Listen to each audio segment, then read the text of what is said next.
za saizi, ndugu zangu, katika familia ya Dr. Mama Kavumo, ni bingwa kabisa wa tiba za asili. Karibuni sana. Kwa siku ya leo nataka niwape elimu kuhusu majini. Nataka nikupe elimu kuhusu majini. Lakini katika majini hawa leo nazungumzia majini wa mali. Aina ya jini anaitwa subiani. Aina ya jini ambaye anaitwa subiani. Kuna subiani na ruhani. Lakini leo tumzungumzie ruhani kwa sababu ruhani ndio aina ya jini ambaye tunasema ni jini ambaye mara nyingi hulisiwa. Na ukae ukitambua kwamba tunapozungumzia jini analisiwa au majini wanakwenda kwa koo. Kwa sababu gani? Wanaweza wakawa labda majini wako alikuwepo karne za miaka iliyopita, labda miaka 1000 iliyopita au miaka 2000 iliyopita au miaka 100 iliyopita. Maana ni vizazi vya vizazi vilivyopita, inamaanisha kwamba ni mababu zetu au mababu zako wa kale, wa karne na karne. Maana tunapozungumzia kizazi kinakwenda cha karne. Kuna babu yako alikuwa na babu yake, kuna babu yake pia alikuwa na babu yake. Lakini sasa huwezi kujua uzao wenu ulikuwa katika tawala gani, au babu yako alikuwa anashirikiana na viumbe vya namna gani. Kwa hiyo siku ya leo nataka nimzungumzie aina ya jini huyu ambaye ni ruhania.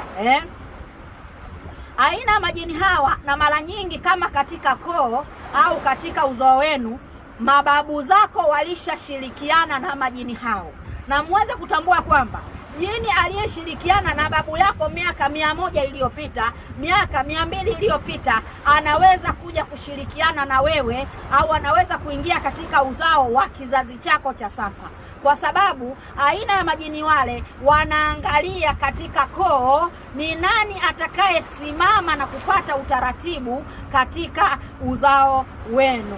Kwa hiyo siku ya leo Dr. Mama Kavumo nataka nikupe elimu kwamba aina ya majini hawa ambao ni maruhania wanakuwa ni aina ya majini wazuri, na mara nyingi wanakuwa hupendelea sana kufanya ibada. Na ndio maana baada ya kufanya ibada sana aina ya majini hawa, aina ya majini walikuwa wanamcha sana Mwenyezi Mungu au wanaendelea kumcha sana Mwenyezi Mungu. Na ndio maana watu wengi wanaokuwa na majini hao ambao ni maruhania wanakuwa wametoka katika uzao na koo, wanakuwa ni watu wa mafanikio sana.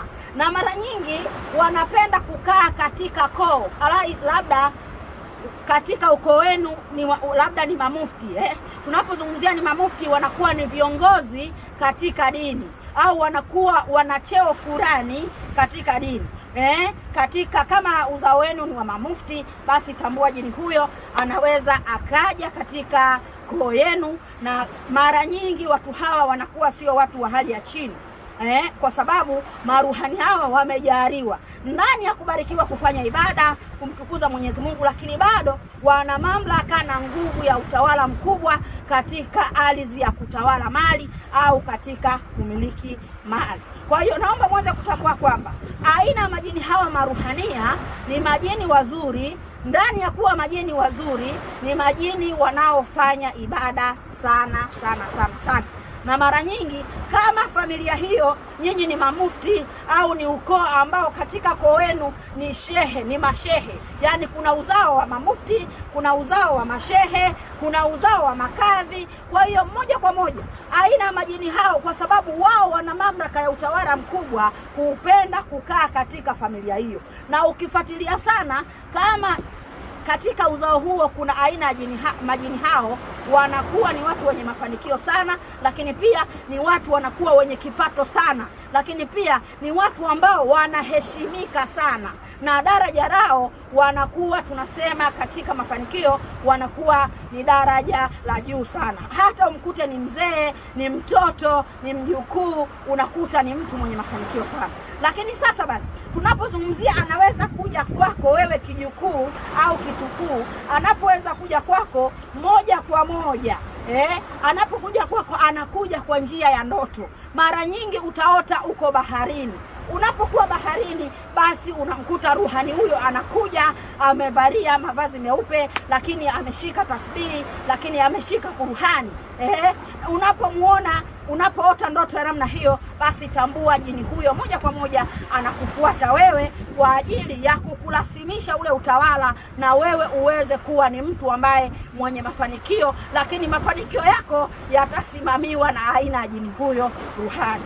Unapopata ndoto ya namna hiyo, mara nyingi uko baharini, lakini pia unaweza ukaota ndoto uko msikitini.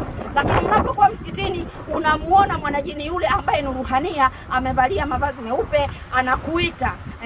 Anapokuita mara nyingi anakupa msaafu, anakupa tasbihi, lakini pia anaweza ukaota anakupa vitu kadha wa kadha. Basi utambue moja kwa moja una jini wa namna hiyo. Na mara nyingi unapopata ndoto za namna hiyo, mara nyingi pendelea kuchoma udi, pendelea kuchoma udi dua. Unapochoma udi dua, basi moja kwa moja jini yule atakuwa anakuja mara kwa mara. Lakini pia utajikuta unapata ndoto uko katikati ya bahari, unakwenda mji mwingine, lakini unapokwenda mji mwingine unakutana na aina ya jini huyo, basi moja kwa moja tambua una jini aina ya ruhania. Lakini jini huyo anakuwa ni jini wa kurisiwa, ni jini wa asili, na maana ni jini ambaye alikuwepo toka enzi za mababu, lakini amekuja tena kwa ajili ya kukupa mwongozo na kukupa mafanikio. Karibuni sana. Naitwa Dr. Mama Kavumo, ni bingwa wa tiba za asili. Karibuni, asante.